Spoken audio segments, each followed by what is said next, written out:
So welcome back to the Creating Synergy podcast. Today we have an extraordinary guest with us, Khadija Gbla, whose resilience and determination have shattered the boundaries of adversity.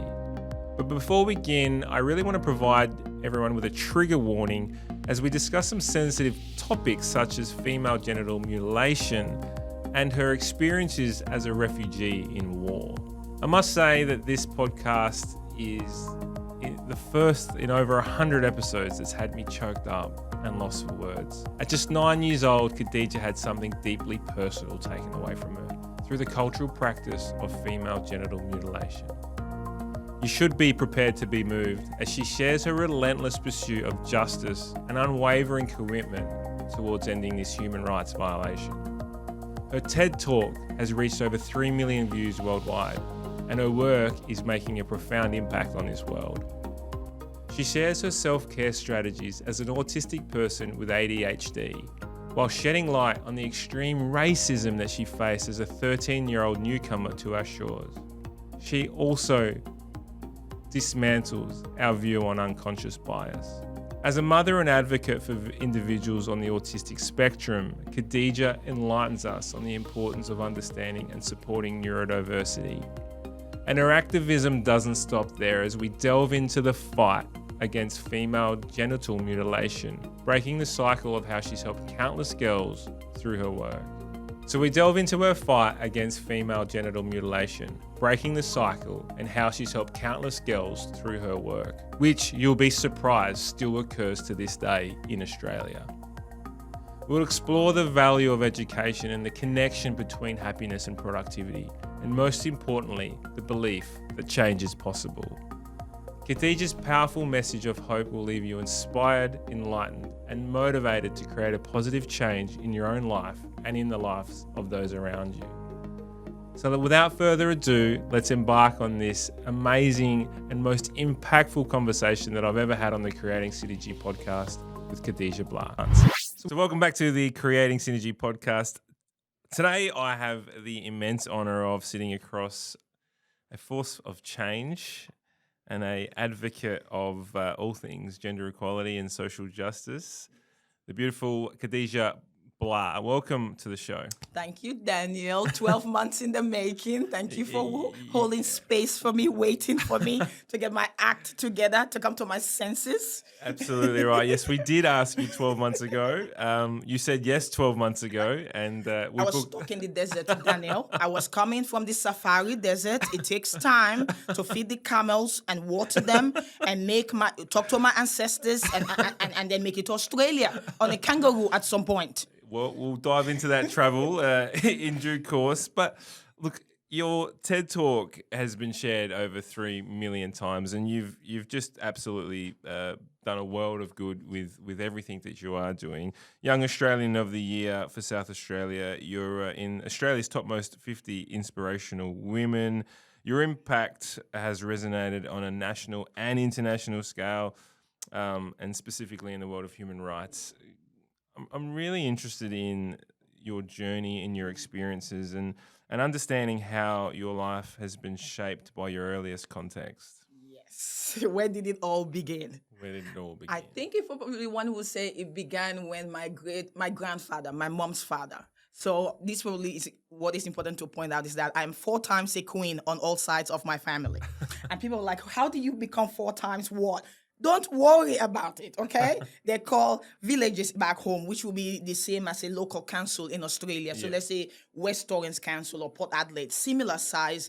And the mayor here is a big deal, not the same as the chief in Sierra Leone. Yeah. That's a big deal. The mayor here has nothing on that level of power and also respect. So I came from 4 levels of chief families.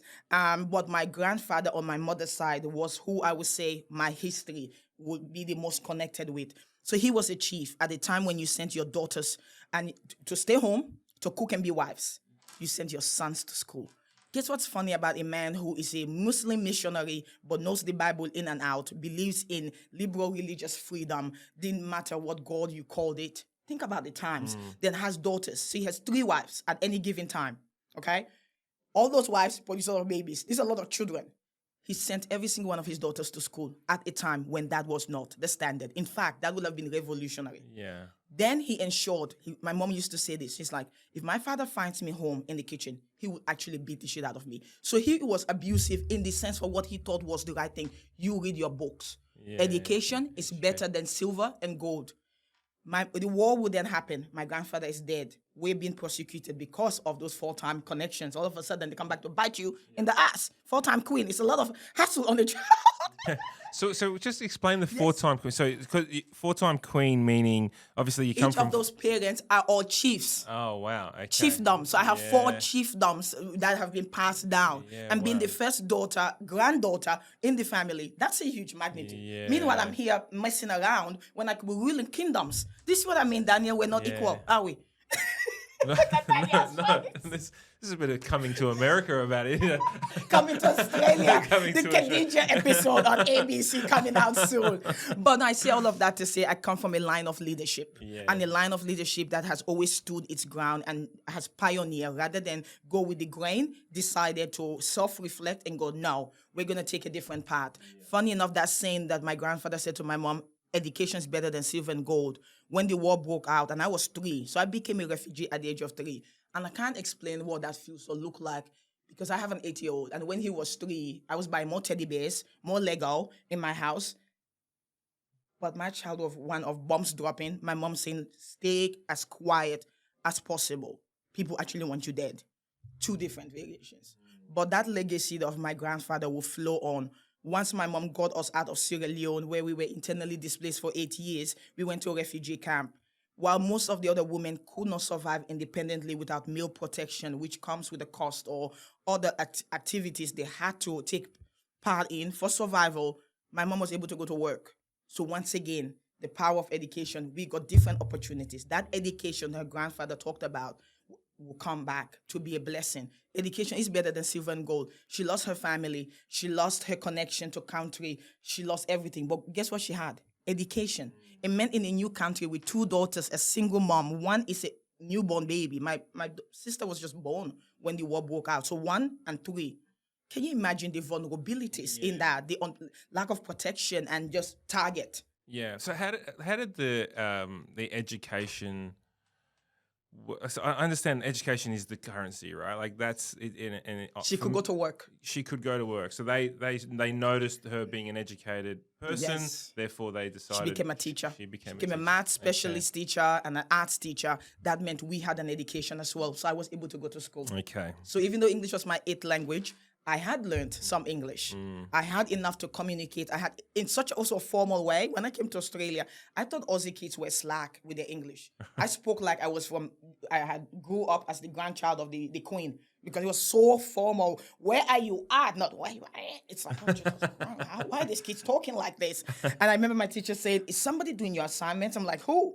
My mom is studying a double degree to be a nurse, registered nurse now. That's her dream. I'm raising my sister. We have no family or network. No, I spend most of my night reading 3 dictionaries to translate in multiple Englishes to get to your English, which is not even proper English. No. Thank you. I rest my case. It's bullshit. Yeah, Thank you. It's not good. I worked very hard, Daniel. I came to actually, when you grow up in Australia, it is all that it is, right? And it's not until you teach your children that you go, hang on, language is so bad.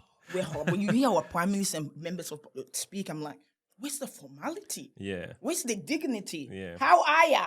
Yeah. Okay. Never mind. I even just get confused with numbers. You think about it as like you go into the 1, 2, 3, 4, 5, 6, 7, 8, 9, 10, and then you're 11 and 12, which is not repeated again, right? And then 13, 14, 13, what is that? 14. Why isn't it 15, 16, 7? I don't, This is the hill we're going to die on. I will die on this hill. I remember, I think, I follow all those things on TikTok and Instagram that tell you how bad language is, and I just keep laughing at it all day long. Language is stupid, isn't it? There's so many other ways to communicate beyond language. Absolutely.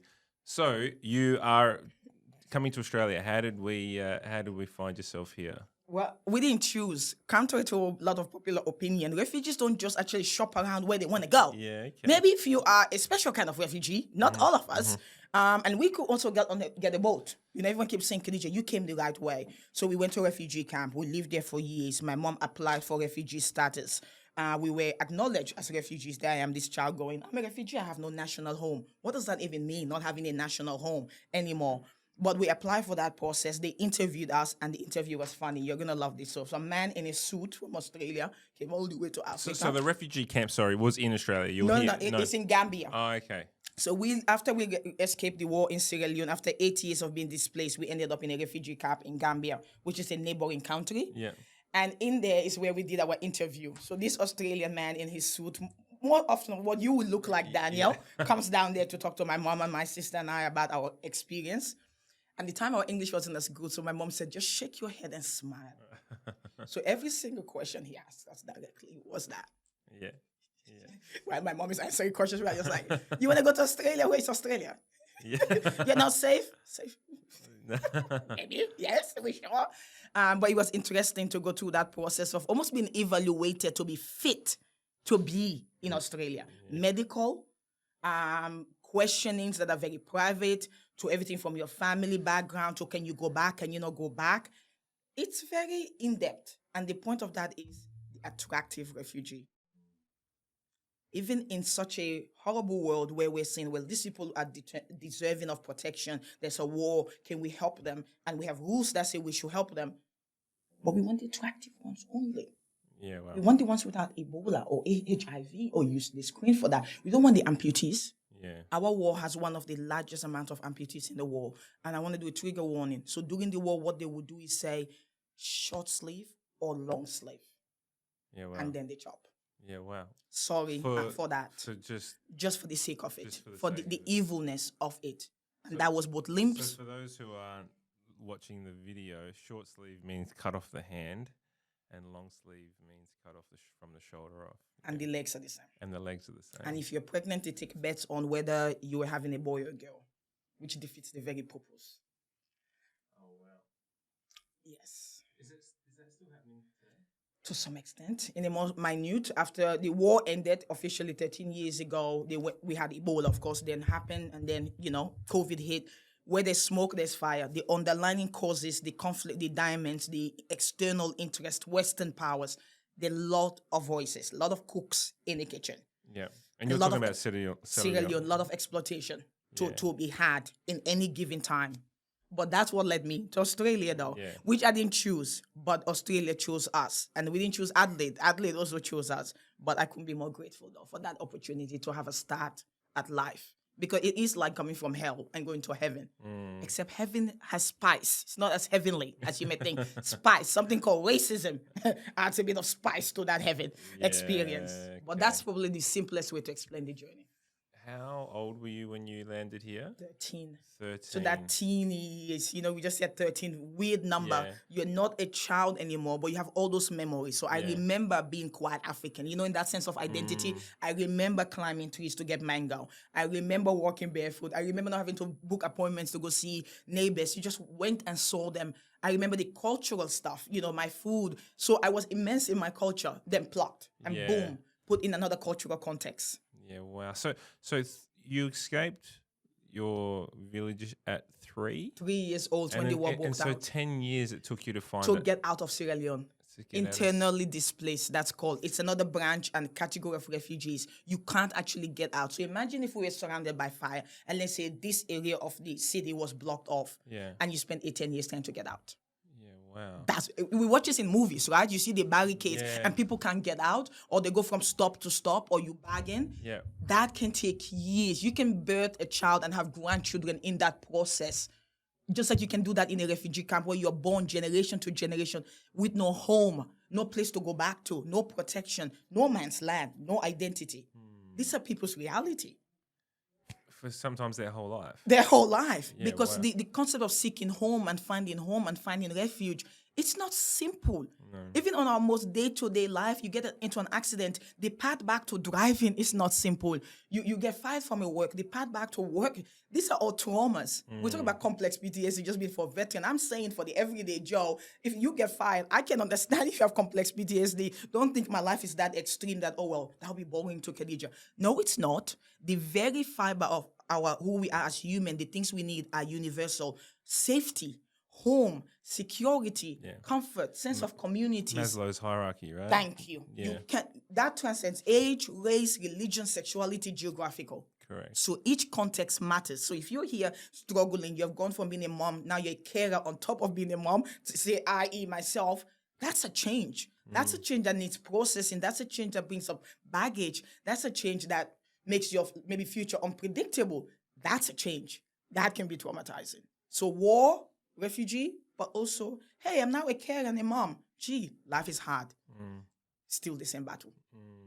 If that makes sense. So how did you in those 10 years? What happened? Were you educated in that time? Like what? No schooling happened at all. It is hiding, cat and mouse game, not peeking out, not making noise, not talking, trying to be as invincible as possible, especially because we were girls. Sexual slavery, the targeting of women on all camps, outside the military, the UN, they come down and there's a clear target. Women at the battlefield, girls at the battlefield, boys, children at the battlefield. Do you know during our war, South Africans who own a percentage of our mining land sent mercenaries to protect that land while the war is happening? So you could be raping, killing somebody right in front of them.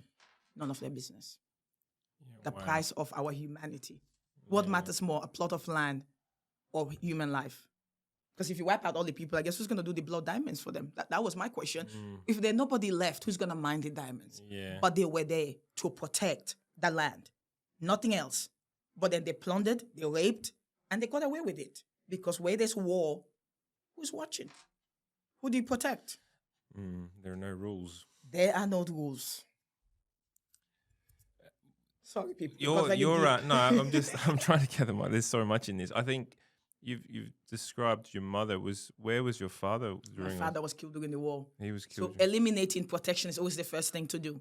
And eliminating the male members of the family, it's intentional. No protection, no lineage. You're cutting off the protection. You are cutting off the foundation of that's what they're doing. How old were you when that? 3. How old? 3. 2 weeks. No, 3. 3. Oh, 3. 3 years old. Oh yeah, all happened. The war happened, dad went. That was the first trauma. Was first you're gonna get killed? Oh yeah, and dad's gone out. Wow. And that's just the first of the many family members who will be killed during this war. Oh yeah, I can't count. I don't think we actually have a number. Was it taken? Was it in front of you? Yes, me and my sister and my mom. So it was cold-hearted execution. It was intentional. They came just to do that. And then the cat and mouse game in your own home. In our own home. So what? Oh, Jesus. So what? Your mother. What did she do? What did she do? She protected and she fought and she was resourceful and she got her daughters out after 8 to 9 years out of Sierra Leone on her own. She got us out, got us to Gambia. We restarted life. She went to work as a teacher. I stayed home, looked after my sister. She fought hard for every opportunity until that paper stamp came down. You are going to Australia.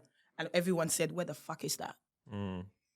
Australia. We have never heard of Australia. That's what we all said. Yeah. Imagine going through all that process and being told you're going somewhere in the world and you have no fucking idea where that is. Just another big desert. Just another big desert somewhere.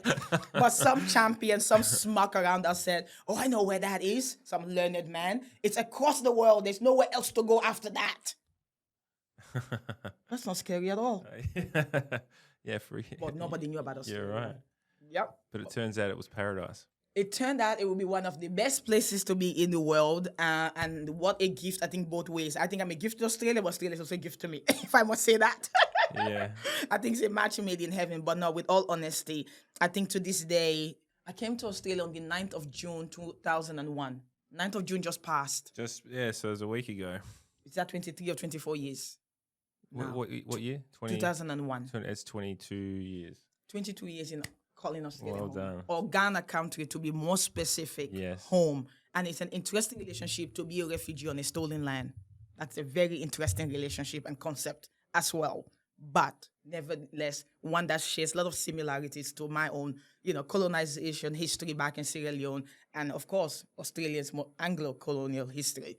There's a synergy there in that story, but I am grateful though to also raise my child in a place where bombs are not dropping everywhere. I mean, I don't take that for granted. Yeah. I do not take it for granted. We haven't even Going begun. anywhere. We haven't even begun what is your story yet. But I am interested. Do you, how do you manage the retelling of this story? Does it affect you emotionally or personally? Not anymore, in a way. And this is something I always say to young activists and people who are survivor advocates. Do the work on yourself first. Yeah. You don't owe the world anything. And what's her name? Rosie Batty is a perfect example of that advice. When you've gone through trauma, part of that journey is what you do with it. There's the anger, there's the grief, there is I want to do something, or I want to cover my head with a blanket. We all have different responses. Some of us, I think, are more predestined towards the fight approach. Yeah. I'm going to fight. I'm going to channel this into something meaningful. Yeah. But you can't do that if you are bleeding. You have to heal in order to not bleed all over the street as you try to make that change. But you also need to be able to stand up to make that change. You need to come from a place of being informed. Your personal experiences are just that. Then there's the political, legal landscape. You have to understand that. Otherwise, your story may actually just become a pawn in the grand scheme of life, or could become not meaningful. This is about what's productive and not productive.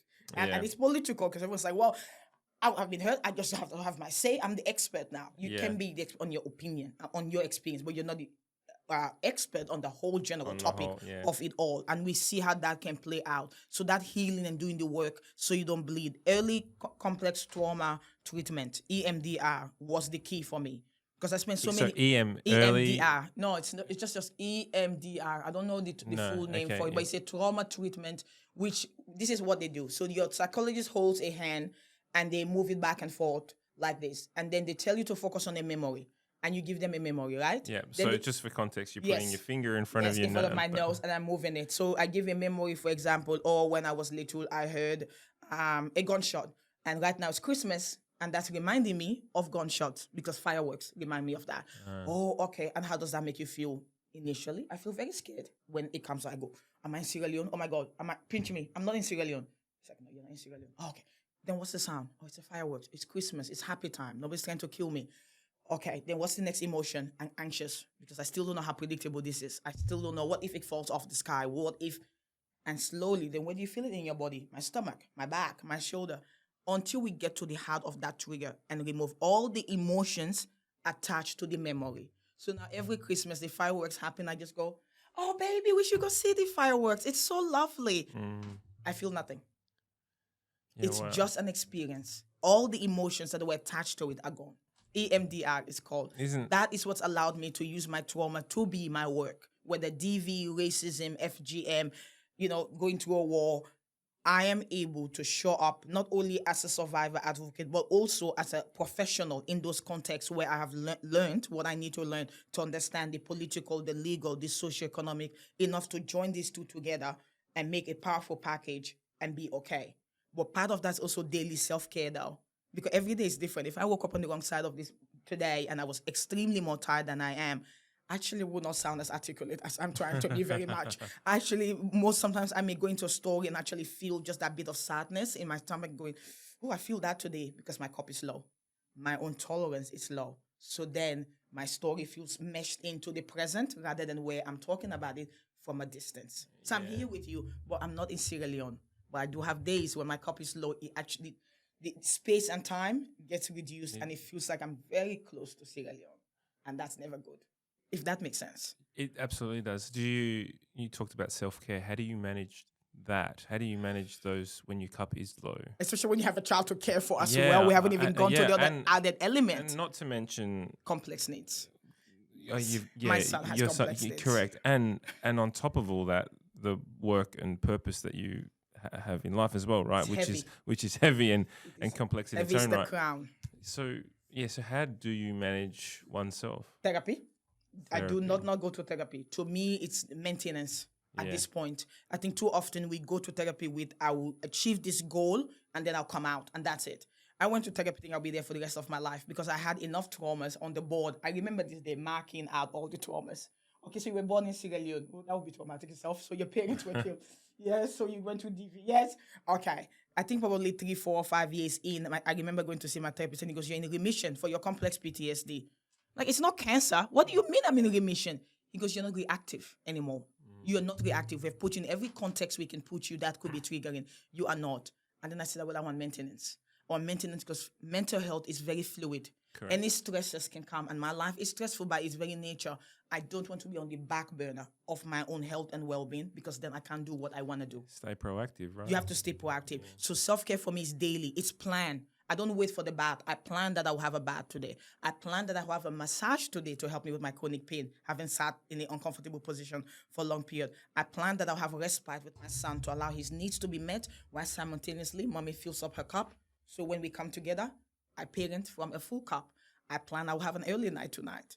Tomorrow, I'm doing nothing for the rest of the weekend because I've traveled 2 nights ago and I'm here today. That's how I look after myself. It's very strategic. It's very intentional. It's planned. It's well thought out because it has to be. Is it planned through digital means, like through calendar? Everything is in the calendar. Yeah. Spa is going to happen. What day, what time, what's the transport, what distance, where do I kick in with the child, where are we meeting, who's dinner, what's going to happen, how do I get that early night, what has to take place to actually go to bed early, what if I don't want to sleep, what can I actually do to make that time useful, so when I do sleep, then I'm okay, one thing is less off my list. It is strategy. It's like a chess match. Yeah, wow. So do you... It's exhausting. Do you lack routine, which is why you have to plan like that, or is it? No, I'm autistic. I like routine. I like structure. Yeah. But the ADHD likes the mess. It likes the predict. So the two things contradict. The autistic likes structure. Is it in my calendar? Is it plan? How long will it take me to go? Where will I be? Who's gonna be where? The ADHD is like, that sounds all nice. Now we're over here. We're distracted for 5 hours. What were we doing again? Oh shit. So I kind of have to plan it, but also it's a bit of a Dr. Jekyll and Hyde. Yes, it is. It is. Anyone who is an ADHD autistic will tell you it is we walk around confused constantly on which side is gonna win out on what we want. But I think also being a parent, though, you need structure. It comes down to that. Children need structure. You need structure. Otherwise, the day can get away from you. And before you know it, it's 10 a.m. and I haven't eaten or drank anything all day, and that's not good enough. Not good enough. So. Poor Daniel. There's so many different angles, and I'm trying to make sure I continue down the right angle. Do you land? Let's go back to you land in Adelaide on the 9th of June, 2001. And what does that day look like? It was a cold day because it's winter. I come from a tropical country. Sierra Leone is tropical, Gambia is tropical, so never felt cold in my life. Wouldn't even know what the fuck that looks like. So we land and it's gray and it's quiet and there are a lot of white people, which itself you assume, but don't forget I come from a majority black side of Africa, very huge cultural shock. But then the diversity also was a cultural shock. I remember the first time, we drove from the airport. We all sat down, probably wanted to kiss the floor, but we didn't because everyone was watching us, but just in gratitude for being here. We were taken to our refugee home, which was in Torranceville, western side of town. The west side's the best side. West side is the best side. Greeks, Italian, give me our Asian. We're all about the melting pot. We were taken to our new home, which was very lovely, but we had to orientate ourselves to all these new structures. And I remember the first time my mom cooked, and we had gone to Coles, and she said, why is everything in a package? Are these people goats or sheep? There's lettuce, there's leaves, but are they goats? Do they cook? Do they eat? I don't know, mommy. I don't know. She then discovered the Asian shop. She went, oh, thank you, Lord. There's okra, there's lady fingers, there's tapioca. She's like, oh my God, this is our food. I love these people. Meanwhile, we go to Rondo Mall and she sees all these Asians. She says to me, Khadija, I think they brought us to the wrong continent. I'm like, what do you mean, mommy? I thought Australia was going to be one way because whatever they had described to her, I think we were brought to the wrong continent. Like, mommy, we're not in the wrong continent. We're in the Asian Pacific region. This is where Australia is. We are in the right place. Oh, that's lovely. Remember the Asian shop? Those people. That makes sense. Okay, yes, mommy. That's fine. So we had to orientate ourselves a little bit. But I remember us being cold, wearing multiple jeans and having ice cream in the winter because it was fun. Have the ice cream and go, but it's so cold. Have the ice cream. But the first time, tastes so good. Oh, it just tastes so good. Who cares if it's cold? But I think the first incident that will show that our lives have changed was when my mom was cooking and the fire alarm went off and she freaked out thinking it sounds like gunshot once again. and she shoot us all out of the house and push me in. Go investigate, Khadija. I'm the man of the house. Don't worry. So I went in to investigate. So you're the oldest? I was the oldest, and I was the man of the. I killed all the bugs and everything that knew that. So I went to investigate where this sound was coming from, and I told her it's a smoke alarm. She goes, white people, smoke alarm. Almost gave me a heart attack. So anyway, those were the early days. It was quite a cultural shock. You know, you go from being undervisible in that everyone is black to this visibility, everyone staring at me, and my mom having to explain to me at 13 what is racism. I had to explain that to my son at 3, but at 13 she had to explain what's this concept of racism. I said, why are people so focused on staring, but also why do they make comments like, go back where you come from, you black monkey, or you're a refugee, you're here to take. I'm like, I didn't choose to be a refugee, Mom. I want to be home if I could be home. She said, that's not how it works. So you went to school. I went to school. Mitcham Girls High School. Mitcham Girls, and she was trying to keep me away from the white boys. Don't worry. Yeah. and experienced the racism on a daily basis? Yeah. Every example, racism or HIV, where Khadija is from. Or poverty, where Khadija, these are my teachers, where Khadija is from. I was the example. So, wow. So it was from the teachers more. Teachers too. The students are just like, go back where the fuck you came from. You're just here. Like, why are you even here? Why does your food smell? The Italians and the Greeks have gone through this. Why does your food smell? Why do you smell? Why do you talk that way? Why do you use your hands so much? Nothing unique. Just part of Australians' migration and refugee history. Just we were the next batch, the African batch, who had just come. That's what made it different. But that hypervisible where before I wouldn't have thought of the color of my skin. Why would I? Everyone around me was me. When you're the majority. But all of a sudden, this detail mattered to other people more so than me. And I say, Mom having to explain that to my child, but remembering my mom explaining it to me. That I wouldn't be given the benefit of the doubt. What did that explanation look like from your mom? She said, because of the color of our skin, there are people who think we are less than. That who think we are not deserving of the same quality or respect or dignity they hold because they are the majority, because innately they think their color is more superior than our color. And I said, but God made me that way and God gave them that color. So what different? It doesn't matter that you can control it, baby. She said, it doesn't matter. The point is that's how they feel. So in their interactions with you, the goal is to make you feel less than. What I want you to do is not to let that happen. Don't make anyone make you feel less than. You own that and say, I am okay in my skin and there's nothing wrong with me.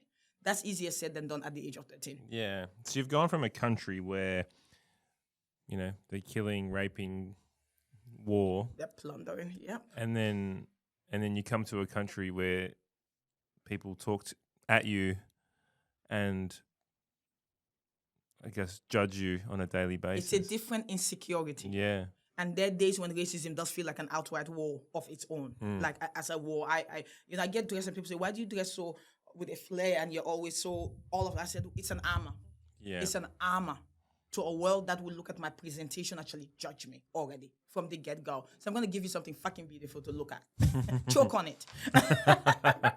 No, but that's that thing. It's an armor though. It's a form of protection. You wake up, you go, okay, people are going to look at me. They're going to judge my accent. They're going to judge my education ability. I remember being in law school and people asking me if I was lost in the lecture hall. If I was lost, I'm not lost. Are you lost? I am right where I'm meant to be. Because my kind apparently didn't belong there. How did I get the TR while speaking 8 language? I don't know. Maybe it's called studying your ass off with 8 languages. If you could speak your one language better, that would work for me too. I'm petty. I'm petty. I've learned to fire back because you have to. So your explanation to your son then? Mine was different. Yeah. He was called a cheeky monkey. And it had context because I know in Australia calling kids cheeky monkeys actually not necessarily racialized, but to a black baby boy, that changes the way, the context, and the impact for him. Outside of a cute, kindy situation, a black monkey is a black monkey. It's not an endearing term. Yeah. But the kindy took it on board. They said, oh, we wouldn't even have thought of him. Like, call him a cheeky dolphin. Cheeky dolphin. He'll be fine. But it's also, we talk about dolls. Do they have color dolls so he can see himself reflected? But you step outside of that, and there is a world out there where my son, a little beautiful baby boy, is sometimes criminalized. I remember him one time playing with his very shiny watch in class, and the teacher had the gall to message me and say he stole it. I said, did he leave the classroom? She goes, no. Then how could he have stolen it? But also, he's a child. Kids touch shiny things. Why would you use such a language on such a child? But you guess what, Daniel? That has a context. In Northern Territory, there's an 8-year-old Aboriginal boy with trauma, with disability, who's locked up. Do you think an 8-year-old child such as that has criminal intent. This is Australia. So when I look at my son, I know he won't have the benefit of the doubt. Being autistic, being disabled, he has vulnerabilities that keep me up at night. But vulnerability also reminded me, I became a human rights activist way before I had a child because I wasn't waiting that something had to be an identity I had to fight the fight. Think about what I just said. I didn't wait for something to be personal to believe in the rights of all people. But then disability or point of difference would land into my family, in my lap. What if I had not fought that fight before? What if I didn't believe that? Then now all of a sudden, well, my child has rights. Well, the world better change. I may have been an asshole to everyone else, but we do that very often. We do that. We all assume we're all not 2 seconds away from a disability, a heart attack, a stroke, a car accident. We all are. This is not life choices. This is called life happens. Then, though, we go, well, people should have rights because my grandmother is in that situation now. The elderly should have rights. Yeah. My child. But where were you before for all the other people who were in that situation when you thought, well, maybe they must have deserved it somehow. Maybe their parents took some medication while they were pregnant. I took all my vaccines. That's not why my son is autistic. That's not why I'm autistic. Because I didn't take most of my vaccine as a black baby. I'm still autistic. The lack of vaccine, autistic. The presence of vaccine, autistic. Which one is it? Yeah. Autism for everyone. ADHD for everyone. Well, everyone is on the spectrum. Everyone is fucking on the spectrum at this point. Some of us more so than others. Yeah, absolutely. But I hope that makes sense. But yes, here we are, that conversation. But Daniel, for me, it wasn't one conversation. It's also then you are different, baby. Looking back at when you came and the conversations you had with your mum to what your son is going through, it's different. It's improved. Generational. Improved. If my mom knew I was autistic, and my mom knew I had disabilities, but she verbally said not acceptable in her home. She said, you're black, you're a girl, they cannot see your disability, invincible disabilities. She said they can't see it. So we're just not having it. So I was raised to be able-bodied, to act like this is the world, ignore my body, ignore what it is doing. So when my son got diagnosed with autism, ADHD, epilepsy, and intellectual disability, I remember sitting there going, I'm prepared for this. I was born to be this boy's mom, to raise him to this point of difference, to give him the life that I wish I had been given. I'm going to give it to him. My son is not aware he's disabled. Not that we don't talk about it. He has no aware because he lives a life that is of you deserve the best. You deserve quality. You deserve opportunity and access. You are perfect. You are amazing. You are what you want to be. So cheeky. That's why he wants to mine diamonds at the age of 8. An investment. What's his name? Samuel. But sometimes he will tell you it's Double D. He's dropping a rap album very soon. Double D. I'm just waiting for the rap album. Maybe he will come and use your studio for this rap album. But it's a different conversation. It's one of acknowledgement and validation. I still can remember the day I told him, baby, mommy's like you. He goes, what do you mean? I'm like, our brains are very actually similar. And he goes, I always thought so. I always thought my mom is just like me. My mom is always nice to me. She understands me. I didn't know on an innate level, though. When he was born, I just remember going, my job is to adapt to this baby boy's life. Whatever he needs, my job is to adapt. Whatever challenges he threw at me, he doesn't like sound, doesn't like smell. He's fickle, his food. Things have to be done this way. You have to do it on a schedule. I was just thinking, what a gift, nevertheless. What a gift. My job is to adapt. So when the diagnosis came down for him, I went, oh, thank you. I wasn't angry. I wasn't upset. I just said, thank you that now I have information to know how to care for him. Then I said, well, thank you for giving me even more of a boost to fight the good fight. Because you are not the problem, but the world I'm raising you in is going to be the fucking problem. Yeah.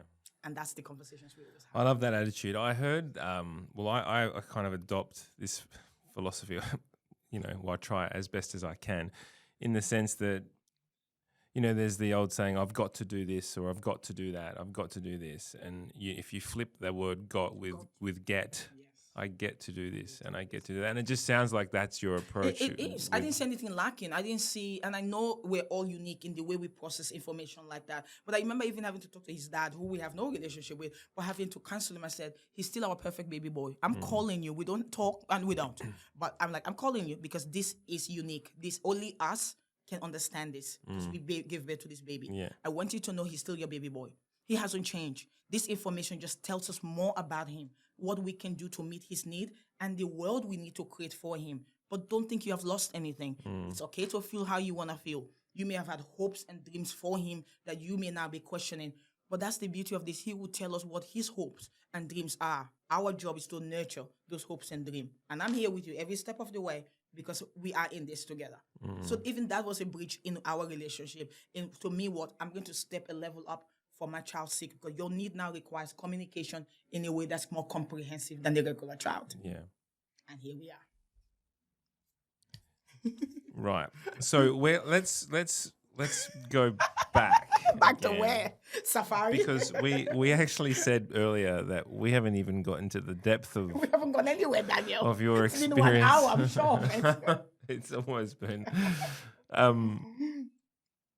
You growing up experienced something which is was the essence of your TED talk. Yes. Can you share with us that story, please? Absolutely. So the story I'm about to share is about a topic called female genital mutilation, sometimes known as female circumcision or cutting. None of those names are valid and do not reflect the act itself.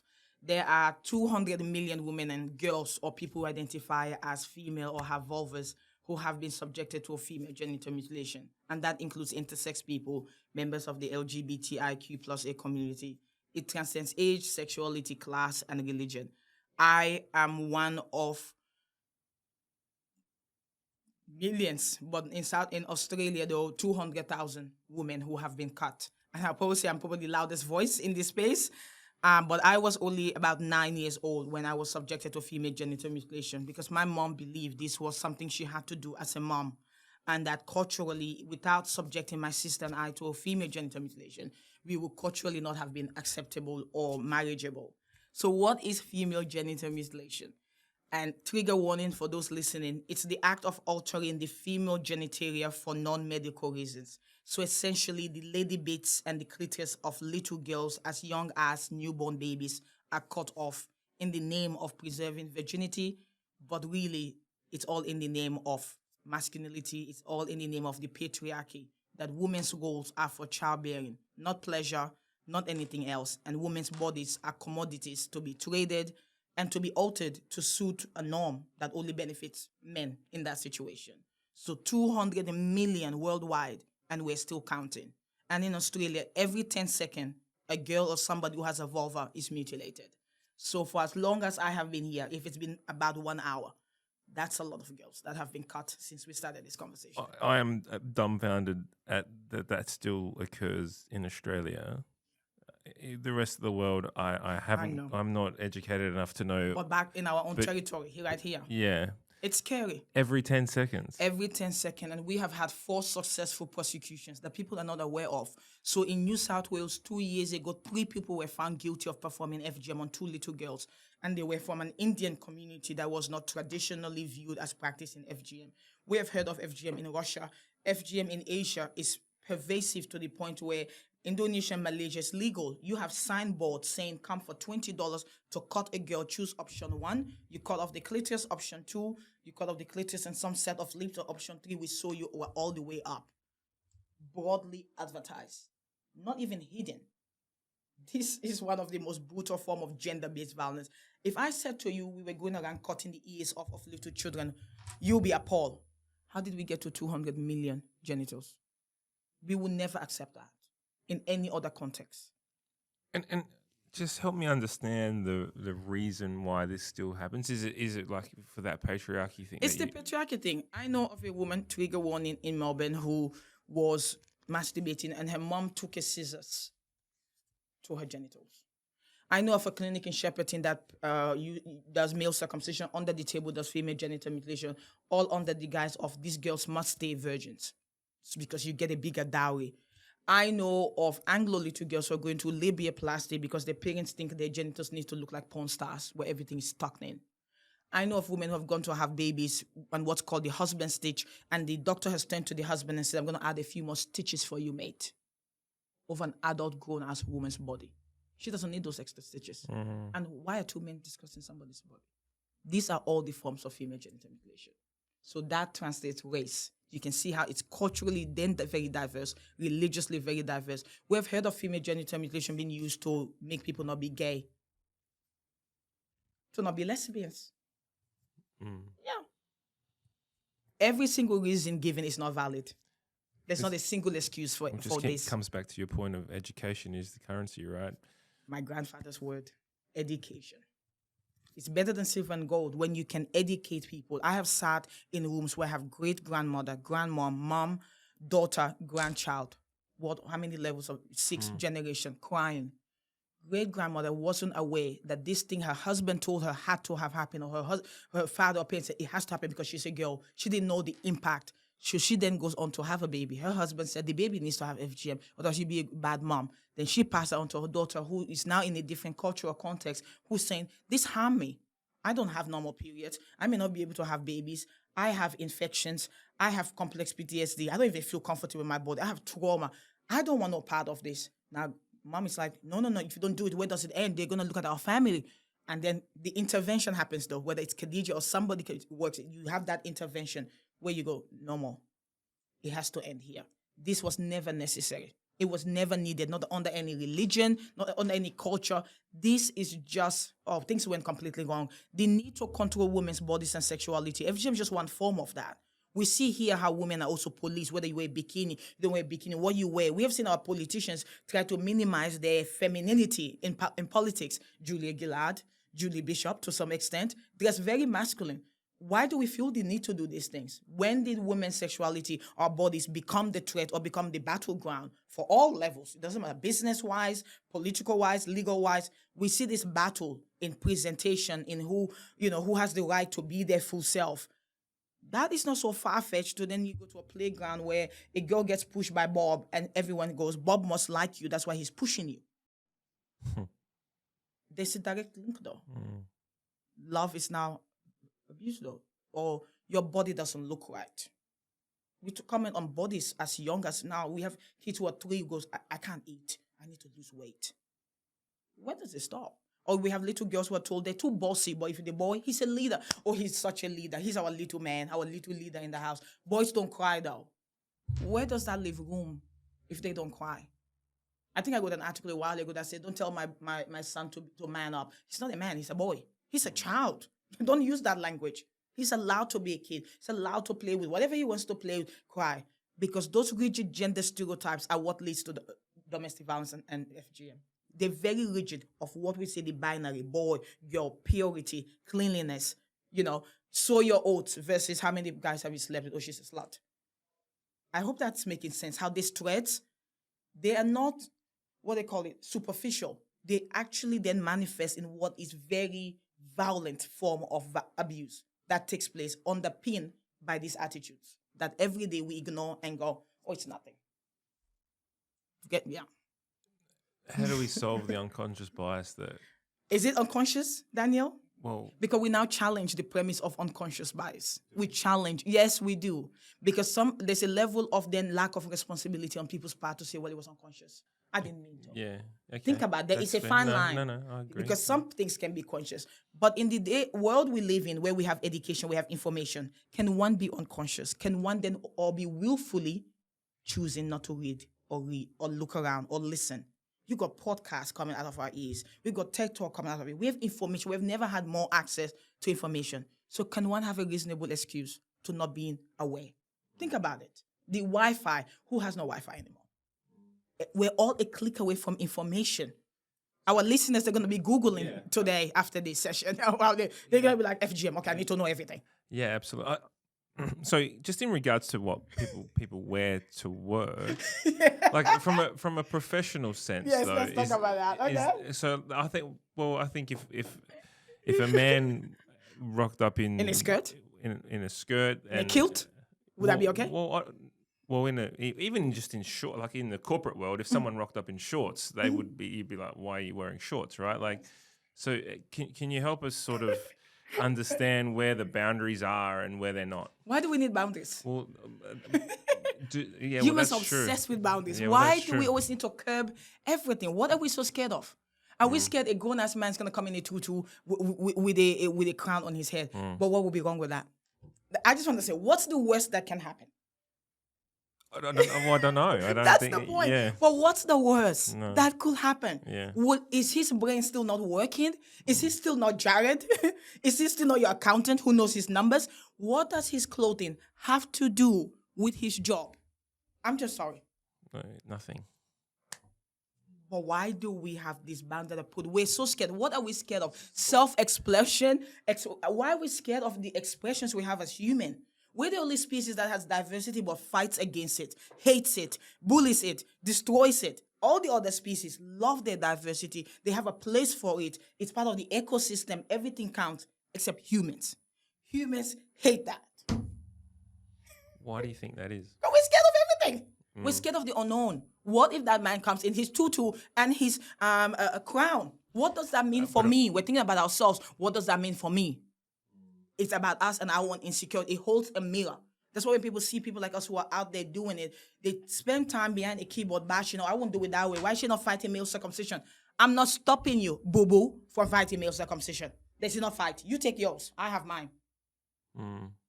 It's the mirror. It's a choice, yeah. It's a choice. We get triggered. Our little children inside us get triggered. They get triggered by this person has it together. Why can't I have it together? This person is so self-reflective. Look at the way they show up authentically. I want to show up like that. Maybe I want to wear a tutu.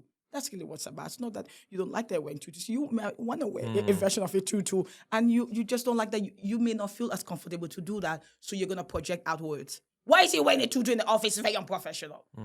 If you were given the option, you would wear something too. Maybe not a tutu. Maybe you wear your kids. Maybe I'll come tomorrow in a tutu, you think? Yeah. No, come in a pasta outfit. Come in a pasta outfit.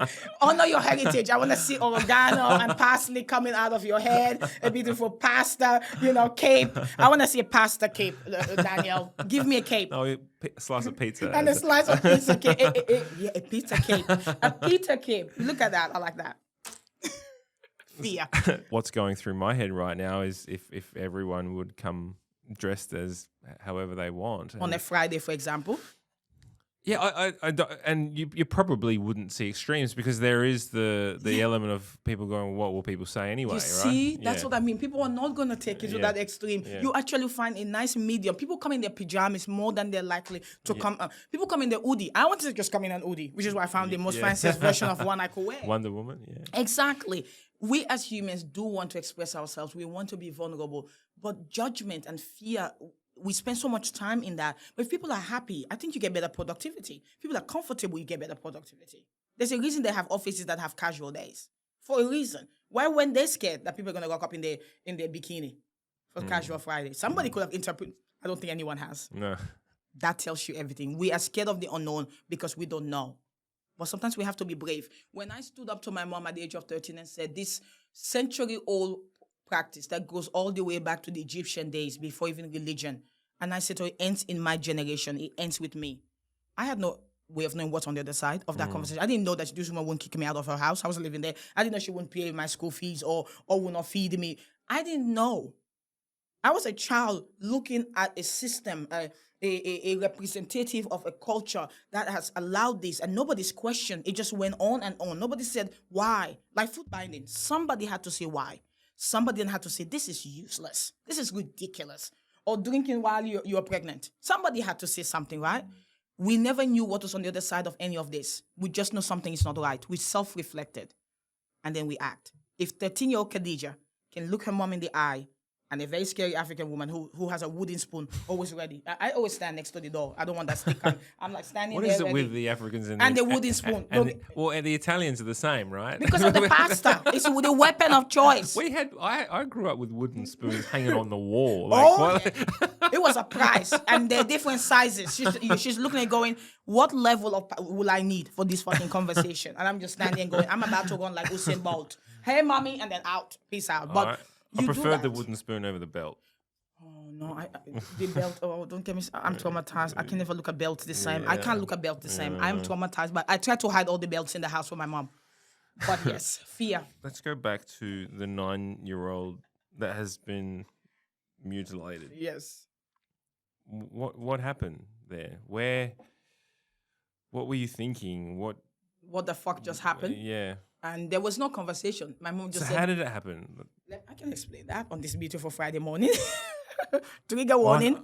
I think... Trigger warning, because I'm very mindful of all these conversations we're having. So my mom came home and said to me and my sister, we're going on a holiday. Given that we're in a refugee camp in Gambia, where are you going to go on a holiday? I mean, even that premise made no sense. But culturally, in our culture, you don't argue with your parents. So we got into a car and we drove to a very regional side of town. There, my mom spoke to an old lady, very traditionally dressed, because this is her job. We didn't understand the conversation or the context of this conversation whatsoever. The next thing I knew, my mom was dragging me to a second hut with this old lady. I have to say this old lady was holding a rusty knife. And when I say rusty knife, I mean, we have all seen knives, metal, rusty, orange-looking knife. My first thoughts were, I'm here to be slaughtered. So what else would you need a knife for to be slaughtered? But that's not what happened. My mom then took her time to take my clothes off. And between that, the next thing I knew, I was on the floor being pinned down.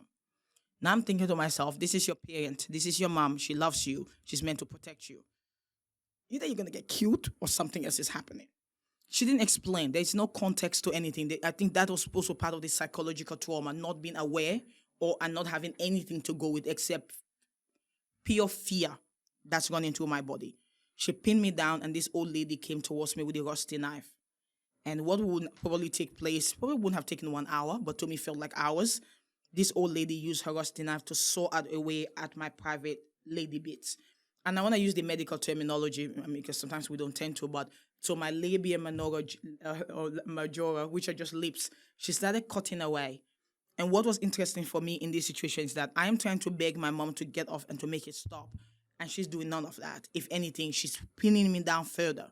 And I just remember crying, passing out, waking up, and she still was going, waking up and passing out.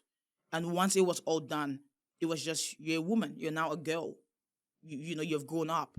And that was the end of the conversation. So we went back home, and my mom would make us sit on bathtub full of Dettol. So to this day, if I go to a hospital, I go anywhere, and I get even a whiff of Dettol, it's almost like being transported all the way back. It's amazing smell, sound, touch, how this, they can trigger memories. But to this day, I can't stand Dettol. Can't stand it. So no medical care beyond that. No anesthesia was given. Absolute brutality. And there was no conversation. So, I think a year later we came to Australia. Never talked about it. No awareness. It was just my brain basically just locked it up at the back of my head, which is a trauma response. It just could not compute the trauma. And it would take me, I think, maybe a year or two of volunteering at a women's safety services to find myself stumbling into what was called the female genital mutilation program. Life is funny. Just walked into it. So they did AIDS work. They worked with women who have had HIV. They worked with women who had other, health issues. But they happened to have an FGM program. My mom sent me to that center to get my resume fixed for year 10 to go do some work placement. I walked into a program, fixed my resume, then decided to volunteer. Volunteer for a program. I had no idea what FGM stood for or no connection to a memory of my own until I saw on a pamphlet the 3 different types of FGM in a description. So pictures. Type 1 is when they prick the hood of the clitoris or just the tip of the clitoris is cut off. Type 2 is when they cut off the whole clitoris and one set of lips. And type 3 can be everything is cut off and you're sewn up so you barely have enough space to even pee, let alone have your period. And the goal of that's the ultimate violation in that you will have to be open up on your wedding night. That's the short certainty somebody's a virgin, though, isn't it? You have locked them up completely. So they went from 1 and went not good enough, 2, not cracking it, 3, let's see how you go now. We're talking about girls going to school and spending 30, 45 minutes peeing because it comes out like a dribble. That's uncomfortable. Imagine having your period and not having it come out. What that would mean for your health, quality of life. It's horrible. I knew that story was coming. I just... It never sits well. It just can't. There's no universe, I think, where that can sit well. Anyone. So what happens after? Nothing happened. As in, I just forgot about it. As in, with your body.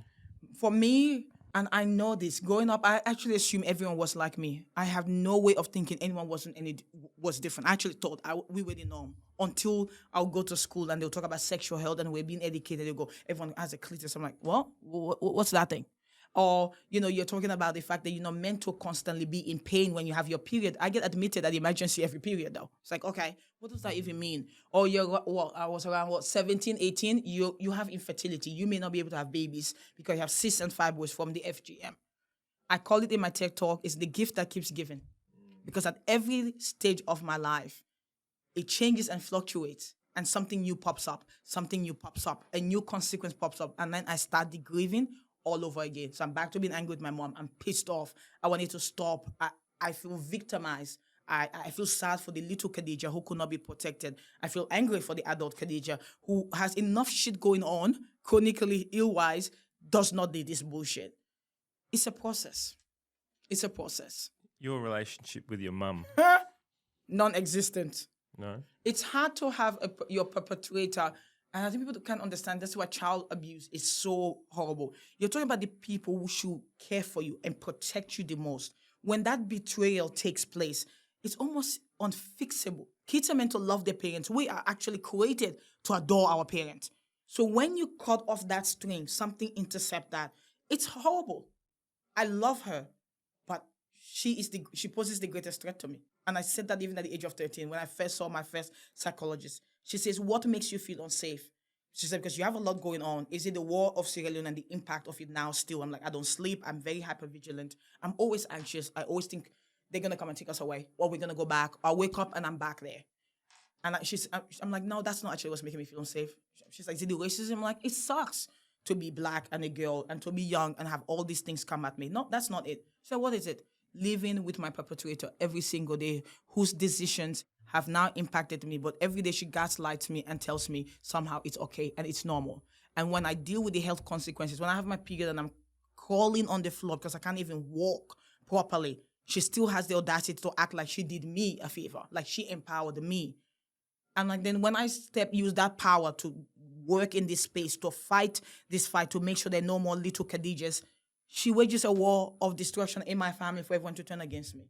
So where did the abuse really end? So no. It's almost like a battle between us. It's a war of FGM, the perpetrator who doesn't like her victim reminding her of her guilt. And the victim who's like, it's not actually about you. I couldn't care less about you. This is about people who look like me, little girls. All I can think of is little Khadija screaming and nobody came to stop it.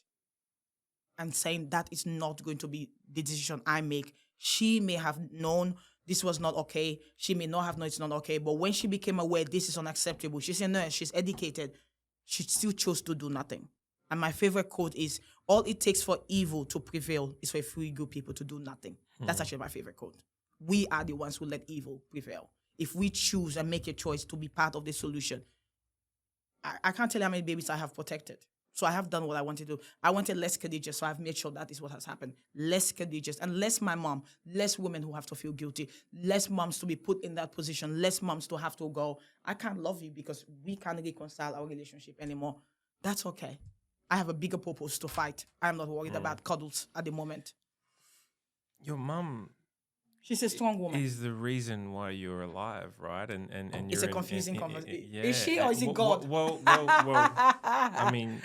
Or is it my destiny, Daniel? Which one is it? Well, she's a big reason why you got through those 10 years, right? And then, my whole life. Yeah, and then the contradiction in what she did to you, I can't even comprehend. It's hard to match. And to be honest with you, look, I love my mom. Actually, my mom is a very strong woman. Most of my best qualities are from my mom. Yeah. She's stubborn. She is articulate. She's confident. She's a go-getter. She made us survive. My mom is an OG survivor. She raised 2 kids in situations most people can't thrive. I'm now in Australia. As I'm raising my son, I pull on all of that. I pull on from that strength. A woman who carried one baby on her back, one on her arm to war. I think of a different war now we're going through and the challenges I face, and I pull from that. I pull from a mom who wasn't materialistic. It was about giving us the essential and grounding us in. All of that is extra. If you're happy, you're healthy, you got a good sense, morals and value, the rest will come. Don't chase the Joneses. We don't have to keep up with what everyone is wearing or doing. She also instilled in me values around what's right and wrong. And while she may lose herself every now and then, and she's a beautiful person. She has her own trauma. My mom is the product of when trauma are not resolved. That's what it is. So I don't feel anger towards her. I feel nothing but actual empathy. And a couple of years ago, we tried to connect, but we just couldn't blend in what is this identities of not just being a mom and a daughter, but a perpetrator and a victim. And how, as someone like me who is so strong in, we will speak the truth or nothing but the truth. If you're not willing for true telling, we can't have peace. And to me, that's what's holding us up. She doesn't want full truth and transparency. It's to sweep under the rug. To me, that makes you sick. It makes it sick. And that's how FGM continued. Sweep under the rug. Do you see those patterns? We do it over and over. I don't want to sweep anything under the rug. Just like she wanted to sweep my disabilities under the rug. I chose to not do that for my son. So he lives in a world where he thinks I can be and do anything. That's how it should be.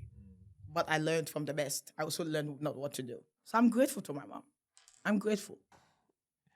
You mentioned earlier, or just before, you've had impact on countless amount of babies and children. And women. Tell us the impact that you're having, like the positive impact that... I have so many stories, and then I'll cry. One of my favorite, I have two particular I love, is from when I was in Adelaide, and I've also been at Adelaide. This is where I started my first peer education with women and girls who not necessarily have gone through FGM, but wanting to talk about sexual health, empowerment, and body autonomy. And for years, everyone teased me and said I was making nothing out of nothing. I was a young kid. It wasn't my place to have these conversations culturally. It should be the older women. And then they said I was pandering to whiteness by wanting to have this conversation. And they said, are you saying our kind are beyond philosophies of sexual health, mental health, and all of this stuff? What do you mean? We're not in a war zone anymore, which means now looking after health actually has to be prioritized. But as I'm having this conversation, and I remember the girl saying to me, Khadija, but you were not caught in Australia, you were caught back home. We are not going to be caught. We are safe. We are safe. They assume their safety. I said, that may be the case, but humor me. If your parents come home one day, a couple of years, and say to you, we're going back home, or we're taking you on a special holiday, and you're going to become a woman. Something special is going to happen. Can you do me a favor? Call me or call the police. They go, why? I'm like, culture is powerful as a force. Our parents have been plucked out of their natural cultural setting where they're empowered and they were the majority and everything goes. They've been plucked where they're now in minority. There are a lot of feelings already been processed. The more you are marginalized, the more you hold on to your culture, even those you may not agree with or don't benefit you. Why? It's all you know. You can see the psychology. So I said, so don't take for granted you live in Australia and their protections afforded in Australia, they may not apply to you. They laughed and they kiki. Years later, I will go to a Theberton Senior College to do a lecture on gender equality. As I was finishing up, one of the young girls came up to me. She said, hi, Khadija, I'm from your community. She's Sierra Leonean like me. I said, oh, hi. How are you? Long time no see. She said, you saved my life. I'm like, I haven't seen you for a while. So I'm not really quite sure how I did that. She said, I was in one of your workshops and I was one of those people who thought you're blowing things out of proportion. We are fine. We're going to be okay. And everyone in the community says, Khadija is always making a big deal out of things. I'm like, that's fine. She said, well, my mom came home one day and said, we're going to Sierra Leone and we were going to have a ceremony and we were going to become a woman. She said, I stood there and thought, where have I heard these words before? And she said, this is years in the making. She's like, where have I heard these words before? She said, oh my God, fucking Khadija told me. She said, I spoke to my dad and said, Dad, I think I know why mom wants us to travel. That's like, why? She wants to go perform FGM. That's like, are you sure? It's like, I am sure. Khadija has talked about this. This is exactly what she said she would say to us. Why would we go become a woman? You know what I mean? Why would there be a ceremony? That makes no sense. There's not a wedding. Nothing else. There's not a baby christening. What other ceremony will it be? And she spoke to Dad and said, does mom's people believe in this? And Dad's like, yes, they do. So Dad then put protection in place. They were able to travel safely and she came back safely. I can tell you what, 10 years now down the road, not only is she an entrepreneur, she has an amazing 9-to-5 job. She's healthy. She just got married. She will soon will have a beautiful baby. And you know what they say about FGM? When we protect one girl, we change a whole generation. And that's actually what's happening. Because of her being protected, her sister's also safe. What can you do with that? So it's not just her life, it's her sister's life, it will be her children's life. That's the part. That doesn't make me cry. The one that makes me always cry, because it was me. It has something to do with the domestic violence space. For years, everyone said FGM does not sit there because of the insinuation that it was women perpetrating it. But you have to think of agents of power. Who has power? Women may be the face of FGM, but they're not the directors of the act and the need for the act. In communities where men said no to FGM, it stopped. Why would it not stop if women said no? Then it's about who's actually driving the act and who are the agents perpetrating it. So people fought hard on this conversation, and I said, I don't think so. I think it's wrong. It is still family and domestic violence, no matter, because it's family members who are usually driving. I don't care who in the family, but it's a family member. So it should sit on the domestic and family violence. This is where those cultural nuances come in, where the hard cultural basket gets created and you get removed from the mainstream. I refuse for that to happen. So I went to do a talk to a room full of women who were in, not on territory, Tasmania. I was very confused in how diverse Tasmania was when I got there, but it's very fucking diverse. But I got there were all these survivors in this room and all their supporters there. And we were having this real conversation where I said to them, from one woman to another, from one mom to another, you may not have choices in what happened to you, but you do bloody fucking have a choice in what happens to your daughters. Let's not confuse being a victim from not being empowered now as an adult. You need to be what you needed as a child for your daughters and the children in your life who may be impacted. That's my call of action to you today. I left, I came home, I went to another conference, and a worker came up to me and said, "Are you Khadija?" I said, "Yes." He goes, "In our domestic violence shelter, we have a woman who was at one of those sessions. She went home and her husband started having chat that the daughters needed to be mutilated. And she said to her husband, I don't think that's actually right because I've learned a lot. It has not gone well for me. Some of the challenges we face in our marriage is because of this. I wouldn't want that for our daughters." He says, "I will divorce you and I also still take them and it will get done." She called the shelter and she said to them, "I don't know if you take me, but Khadija said any shelter in Australia, I should turn up and just say, my daughter's at risk of FGM and that this is family violence and you can't turn me away." Oh God. And she was there and she's safe and her children are safe. That's all that matters. So I think of those and I don't know those girls and I will never know them. And all the girls I protect or the women I support to seek help or to look after themselves, I don't actually usually meet them, their names and their number, but their lives matter. In the seconds I become aware of it, it becomes everything that matters to intercept and do what is necessary. One of my favorite ones, though, is a little baby girl. She was at kindy at the time, and this breaks my heart all the time because I get so many calls from childcare workers who watch my TED Talk and will tell me they're changing a nappy and they're seeing injuries consistent with FGM. Can you imagine that young? We're talking about really young babies being born, not even 6 months. This one was 4 months old. I'm sorry for crying, but 4 months old, and somebody had already got to her. But the ones that they don't get to, hopefully, my goal is always, how do I get there in time to intercept? Whether that's working with the AFP, working with the police to ensure that passports are seized, making sure we have regular checkups. It's hard, but it is life and death. It actually is life and death. Some of these girls do bleed to death. So FGM can quickly become murder, but depends where you are. Or it's not murder, you are just weak and you died. That's actually sad. And don't get me started on the millions of women who live every day with the side effect of FGM, which is why I created the Desert Flower Center right here in Adelaide to provide trauma-informed care, surgery, support, all free of charge to women all over the world, especially the Asian Pacific region, to come and get the care they deserve. So that's for little Khadija and that's for adult Khadija. So my mom may have done a bad thing, but through our story, our experience, a different legacy and story was created. And this is why I remind her, in the one time we've had a proper, honest conversation, I said, it's not about you. I love you. This is actually not about you. I don't think about you when I'm doing this. I am driven by love, not actually anger and fear anymore. Love. Love for womanhood to be protected. Love for every child to be allowed to be safe, to not have to live this way, to not even have to comprehend a world where this is a reality. That's what drives me. Anger would have worn me out by now. 23 years later, I'm still standing. Still going. Sorry. No, don't be sorry. Hope nobody gets traumatized. Send your counseling fees to Daniel. He will pay for it. I think the only thing I can say is thank you for everything that you're doing.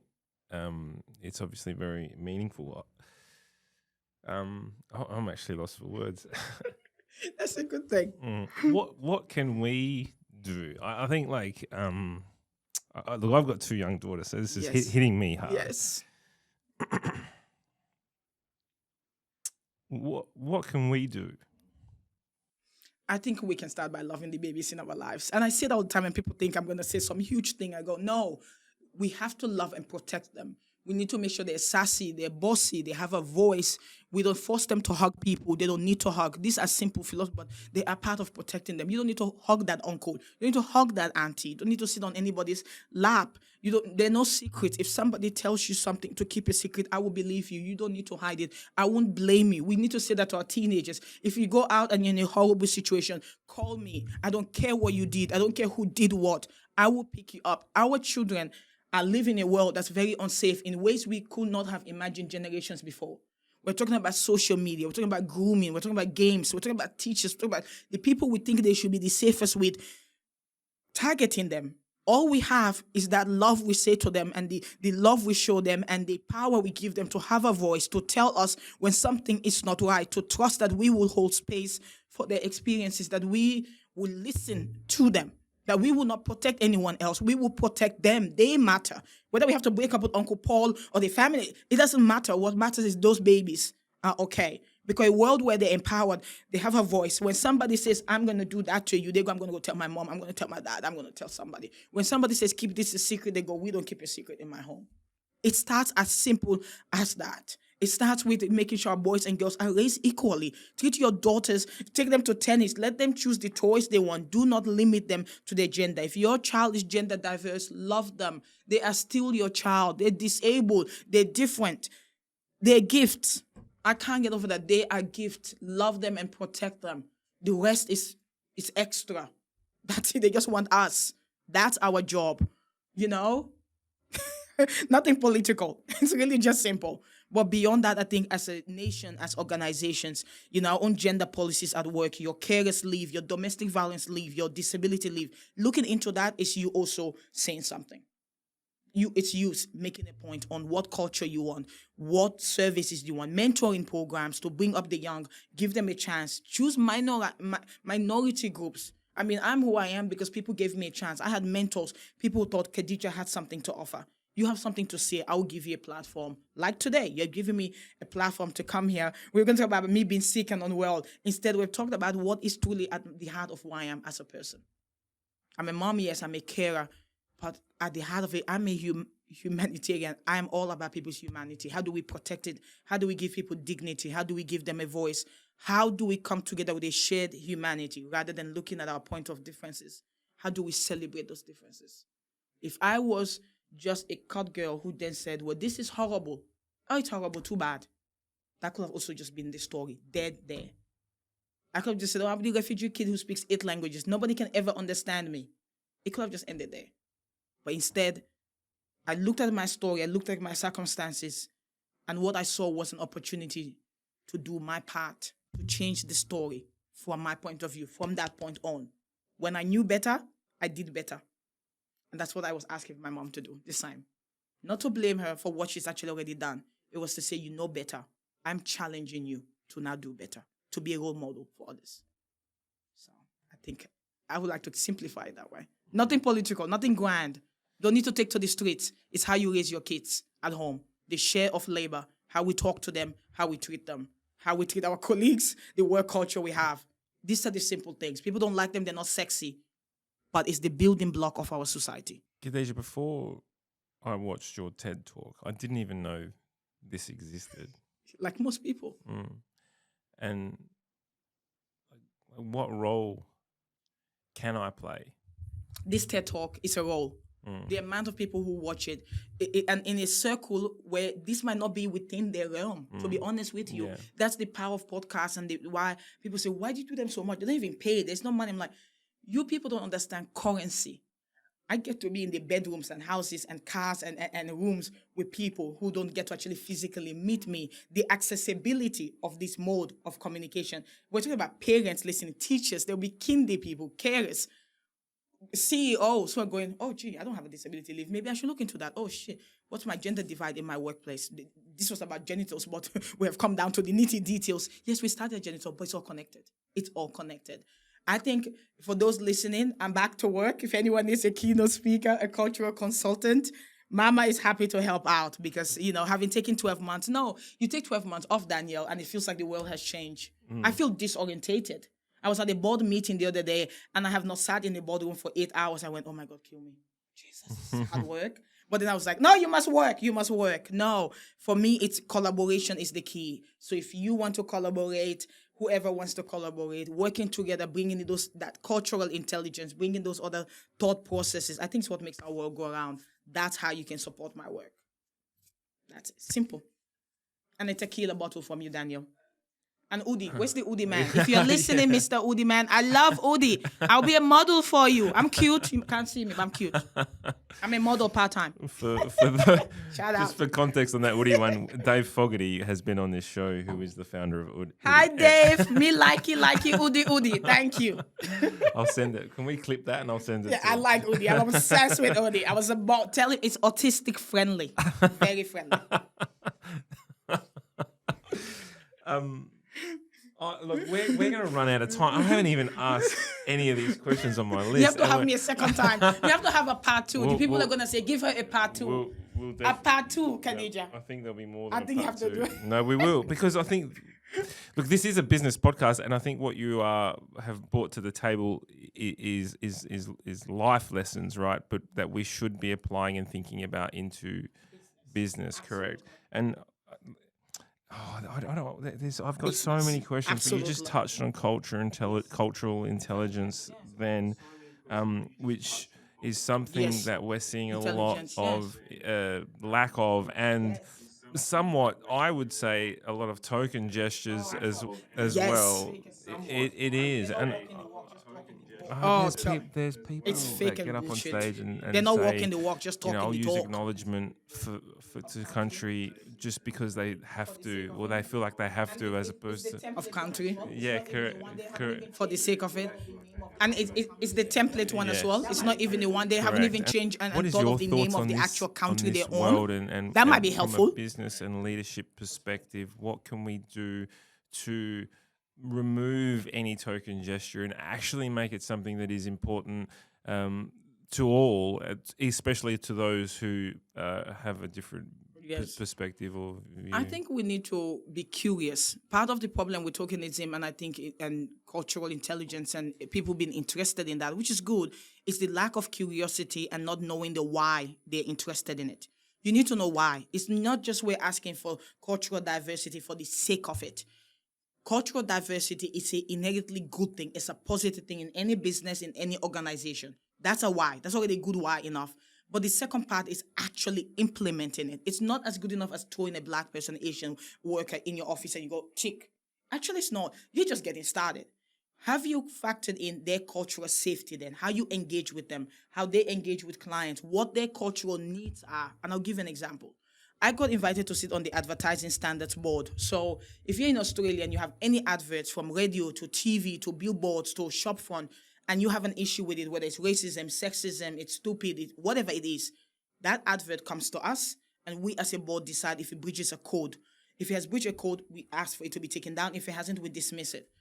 I joined this board. It was very white to begin with, and then they did a spruce of diversity hire. They went and found the loudest male person they could find all the way down in South Australia. Natasha's thought disclosure was on it. Yeah. So when she left, this is what the power of not mentoring, but sponsorship. Instead of just saying there's an opportunity over there, Khadija, which will be mentoring, sponsorship meant she put my name down, she booked it all in. All I had to do was show up with my baby in maternity leave. So I was on maternity leave, minding my business, being a milking fucking cow, left, right, and center, go ping, ping, ping, ping, ping, going everywhere. The next thing, I'm grabbing this baby, going, let's go to a fucking meeting so we can discuss adverts. And they're giving me these pictures. What will you decide? What I'm like, oh, fuck, that's bullshit. Oh, why would anyone be complaining about that? What's fucking wrong with people? And it's like, oh, well, you're hired then. You can, oh, sure, okay. 8 years later. But I remember sitting there for the first couple of months. Every day we came to the meetings and they had sandwiches. And I'm sitting going, white people. Fucking white people. The second time, there's more sandwiches. Do that fucking look like I'm a goat? Am I a fucking goat? The third time, I'm like, that's it, enough of this bullshit. I said, Miss CEO, can I please have a chat with you? She goes, I'm like, so it's been a pleasure joining this board. And lovely to see diversity around the table. But as a cultural consultant, I must tell you, cultural diversity and cultural safety means beyond just putting us here. So the way the meetings are run has to be culturally inclusive. I, for one, hate emails. Can you stop? Reduce the emails. Call me. I want to talk to you. Thank you. Second of all, it will be good to give us time for us with accents so people can have time to understand what we're saying. Also, I can repeat it in English the second time around. Thank you very much. But most importantly, madam, the food is racist. So I don't do sandwiches. I don't. In a world of diversity, there's dim sims, there's cold rolls, there's euros. Why the fuck would I want to eat a sandwich? It's not even a focaccia, for fuck's sake. It's a fucking sandwich. It's a 2 soggy bread with a cucumber. So the rest, as they say, history. So since then, we now have hot food. I'm with you. I don't eat sandwiches. And there's a revolt. There's a revolt now. Hot food. there's hot food, and there's sandwiches for the pale, still white men in the corner. They can have it. There is a lesson there, though. I think like That's cultural intelligence and safety all in one example. This is how I teach. 100%. My workshops are not, so this is culture. No, I give examples. Bring a plate. Yeah. Bring a plate. In what other cultural context beyond Australia do you tell somebody coming to your house to bring you a plate? You know, my mom used to say, why people have no plates in their houses? Why are they inviting us if they don't have a plate? Maybe they should sort the plate problem out. Cultural context. We assume nobody outside of Australia tells you to bring a plate, but also nobody else also tells you to bring food. Why would you invite me to your house and make me bring you food? I might as well stay in my house and eat my food. Why am I bringing food? That's not hospitality. It's Australian. And don't get me started on the cheese platters. What am I, a goat? A fucking goat again? Jesus Christ. Give us food. Give me pasta. God. You're sitting here with a Brazilian and an Italian, right? Exactly. So you know what I'm talking. Give me a paella. This for me is a thing. If I go to someone's house and I get the plate of food put on my plate for you on my placemat in front of me, like they've chosen what I can eat. I can see eye twitching as I'm saying, like this is it. Is what are you doing? For me, it has to be all over the table. Who are you to go put food? Unless you are my mom or my wife. Correct. Those are the only exception to that rule. You are not allowed to. How will you know what the fuck I want to eat? How do you know how many quarter of the pasta and the sauce? You don't know nothing about what I want to eat. Absolutely. That's how they control you. That's how they control you, Daniel. They're like, that's your portion. I will judge if that happens. I am that. I'll smack your hand if that happens. Move your plate. I am that person. You can eat that plate. I'm not having it. And there has to be a selection. And takeaway bowls. And if your pants are not open, my mom, yes. If you don't have takeaway bowls and your pants are not open, are you even alive? Does she even fucking know you? You know, I have takeaway bowls in my car, in my trunk. I'm always ready for takeaway. Yeah. We're not wasting this food. That is hilarious. Oh yeah, food coma. We've said this in our other chats. It's cultural. I remember going to my nonna's house, and the first thing that she would ask me is, she didn't speak English, so she would say "manjasti," which means "have you eaten?" Of course you have. You may have eaten 5 minutes, but you still say eat, 100%. Manja. And I'll blame that on my overweightness. I think food is love, Daniel. That's right. Food is love. If you don't have food, how do you even show? Yeah. We have gone on a journey. But a journey! I'm 100%. I think we have to do another one. You have to do part 2. But I want to talk because I have all these questions. I want to go back to work, Daniel. I want job opportunities. You have taken that away from me. All this genital talk, not enough money talk. Who's high? But right now, if you're sitting in my chair, yes, and you're asking yourself one question, what is the question that you think most people would want to hear the answer to? What makes me happy? Because most of my work, is so deep. I have people who think I watch documentaries. I'm like, I don't watch it. I watch trashy shows. Give me a bored housewife who's an alcoholic at 6 a.m. who's like, Jeffrey hasn't come home. He bought me some diamonds. I fucking hate it. Where's the mimosa? More mimosa. I'm like, you go, girl. You tell that. You tell that man. And I'm sitting going, oh, for fuck's sake. Or then I watch one that goes, I've never seen a bill in my life. You know, Duke bought the house for 1 million. I didn't make it 5 million to renovate it. And I've never seen a bill in my life. A bill. Can you imagine, Daniel? Never seen a bill in your life. I want to never see a bill in my life. So I watch that to dumb my brain. I'm like, all is well in the world. The housewives are fighting. There's a charcuterie board. If I fucking see one more charcuterie board, there's more rosé than I've seen my entire life. That rosé will pay my bills. Thank you. Do they want a black baby? Maybe we could all be adopted in this point. But no, what makes me happy? Those moments. Watching trivia bullshit that kills my brain. But the extremes in my life, from the genitals and DV to mimosa at 9 a.m. She's woken up drunk, but she's like, give me more. I love it. To people getting married at first sight. To people getting married at first sight. To people getting set up. To OnlyFans. I'm like, will a toenail work? Can I just do my toes? Could that work? I could do that. I don't know, Daniel. What gives me joy? It's the goofy and the absolute stupidity.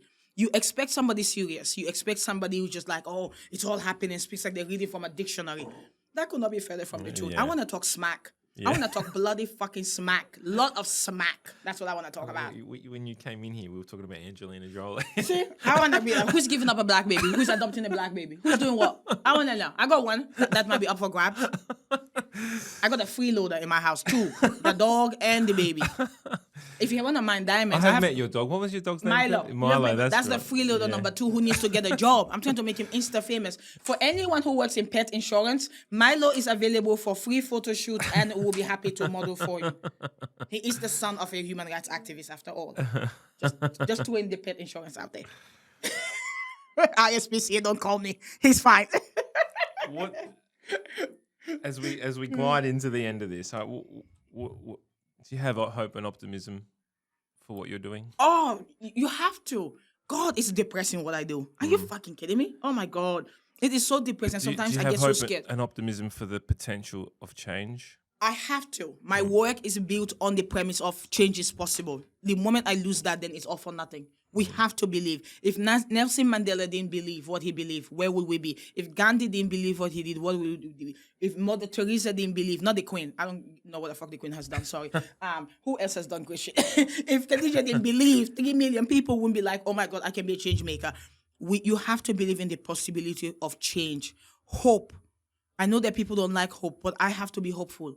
I believe hope is a powerful tool. It's my hope that we can eradicate FGM like we did food binding. If I don't believe in that, then it won't be worth it. For the girls I don't get to, that's what makes me pick myself back up and go, I will do it. I will be there in time. I will intercept in time. I'll do my best at the next time. I have to have that hope. Because when I think of that little girl who now is an entrepreneur, running her 9-to-5 job, who is amazing and thriving, and I look at her sister and I think of the children she'll have, or the 2 girls I've never met, or the countless I will never meet. I think of their lives very often. I think of how different it is from mine. That makes life fucking worth it. That is what the cost of the job as well, whether it's the ostracization from my community or the attack or the we're going to rape you, we're going to take your child, we're going to do this. I go, no, all it takes for evil to prevail is for a few good people to do nothing. That's not going to be my destiny. And here we are. If you could go back to when you were 9 years old and skip over that moment, I won't do it. You wouldn't do it? I won't do it. Daniel, we are all the sums of our experiences. You take anyone, you change it, you will change my story and my narrative. Yeah. I wouldn't be this Khadija. So this is why I can't hate my mom. I don't hate these circumstances.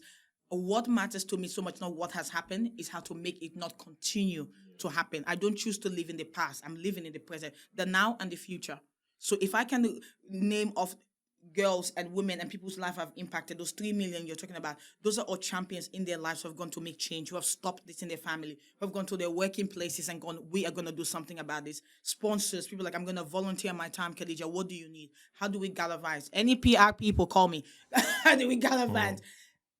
That is the change. That's the beauty of this. It's no longer, oh, little Khadija got mutilated. It's now that of we will stop the 2 million. We will stop no more little Khadijas. What's more powerful than that? It's not even about me anymore. It surpassed me. It's bigger than me. It's bigger than you. The change we want in our world is bigger than all of us. But we all must make a conscious choice to be part of that change. Even as little as caring for the kids within your sphere of influence, how you treat them, how you care for them, how you treat gender equality, how you nitpick those rigid gender stereotype of who cooks, who cleans, who does what. Just tackling that is already you putting a pin to FGM. It's already you tackling FGM. Because you are saying these are the factors that lead to this. And we're tackling it. We tackle it here. The diversity of your employment, your leave, your DV leave, the equality, your promotions. Daniel, that's all part of what we're talking about. It's part of the mechanism, the system. We all just do our bit and it all adds up. We've got to finish up. Yes, we are. I normally finish off the podcast with a bunch of quick fire questions, but I know you've got to shoot home. Yeah, that's all right. You got time for the quick fire? I got time. Oh, you got time? I got time. I want the full experience. All right, done. Let's quickly run through. What excites you about the future? My son. Yeah. What is possible? Mining diamonds at 8, investment at 8. What is possible with that man? Does AI scare you or excite you? Excites me. I want to know. I want a mentor. Yeah. I want out chat. I want somebody to just sit down and be like, let's crack this shit up. Sorry, guys. We're big readers here. Are you reading anything right No, now? I'm a bad reader at the moment. My brain is too overloaded. It goes too slow. I can't. I like audio. I like it to be read to me the opposite way instead. Outside of your TED Talk, what's your favorite TED Talk? I don't have any, which is quite sad. yeah? I don't like other people's TED Talk. I'm Okay. sorry. No. I'm sorry. I'm just precious. I haven't even listened to mine, to take no offense to it. I don't have time. I'm watching the women get drunk and slap each other, Daniel. That's fair, true. Jesus, priorities. Read a book, watch bitches slap each other. Which one are you going to choose? What's one lesson that's taken you the longest to learn?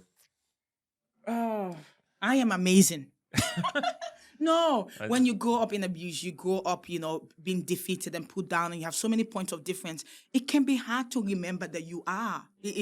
I am so much the product of my environment and a sponge. I'm African, I'm Australian, I'm a mix, I'm a modern mom, I'm this, I'm that.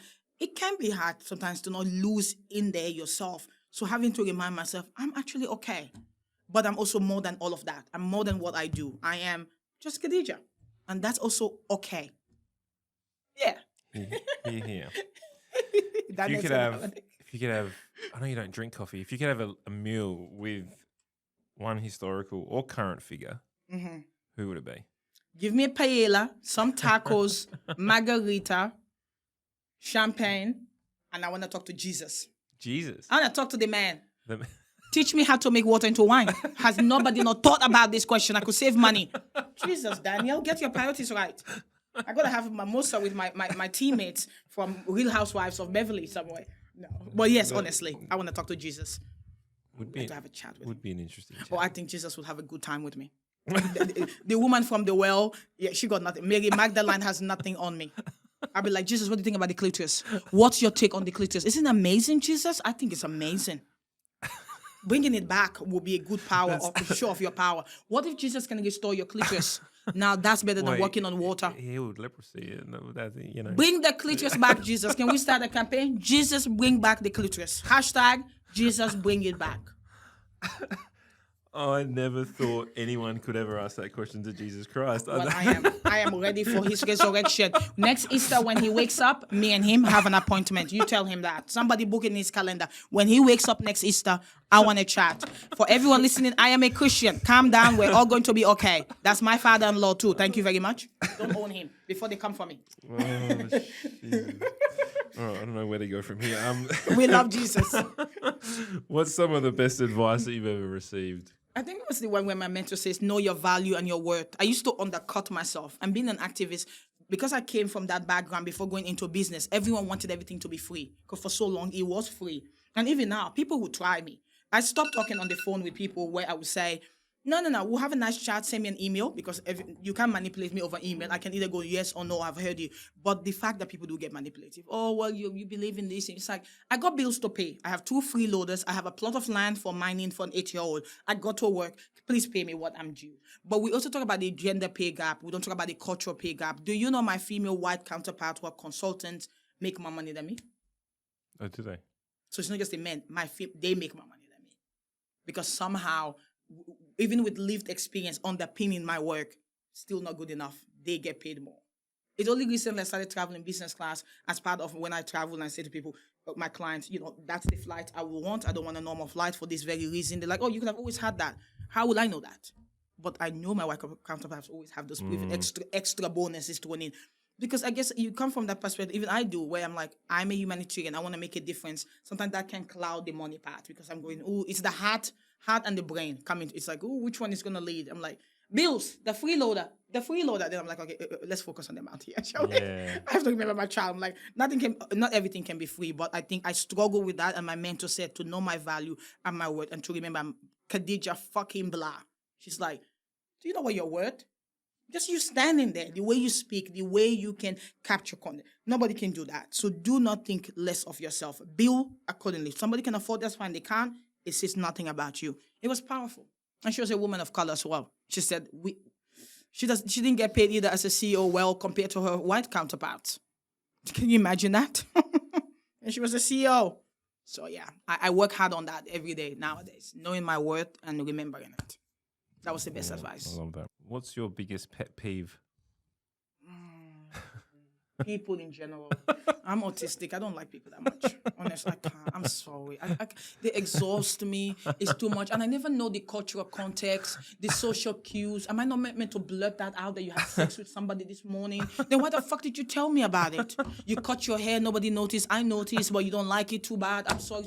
It's just like, you want eye contact? Why? Are we in love? Why do I have to look you in the fucking eye? Jesus. I can't. So neurotypical people are my pet peeve. I'm sorry. I said it. I can't wait to ask you this. What's the first thing you would do if people are going to come for me? If I get cancelled, Daniel, protect me. I got bills to pay. What's the first thing you would do if you became invisible? Oh my God. What will I not do? Oh my God. Can I still go rob a bank? Am I allowed to say that? No, you wouldn't. No. You're allowed to say that, but... Well, I don't know. What else will you do with the power if you don't go? No, I'll go to space. Can I go to space? Can I just You're zoom? invisible. You're not defying the laws of physics. Daniel, I don't like playing this game. I'm joking. You see, I don't like this game. It makes no sense to me, Daniel, if I'm invisible. I'll go where I can't go. Where can't you not go? It's the fly on the wall moment, right? But the thing is, the Prime Minister's office, I want to just listen to him. I don't think I want to listen to him. He's boring. I want to go be Trump's office. I want to know what that idiot is doing. Oh, yes, I want to be where Trump is. I just want to watch him in his natural orange, rakanta, premises. I want to see how he eats, whether he takes that toupee off his head as soon as he goes in. Trump. I want to go observe Trump be a fly in the wall. Yeah. Very good. I think that'll be exciting. We have to finish up now. Are you sure? Yeah. I'm also going to want to watch Meghan Markle and her husband. I want to see what's happening in that home. I want to see Lilibet. Where can we find you? How do we get in contact? Okay. And how does anyone use Khadija as a consultant for their business and all the above? So you all have my consent to stalk me. Let's get the consent out of the way. Okay. You can find me on Instagram under Queen Khadija.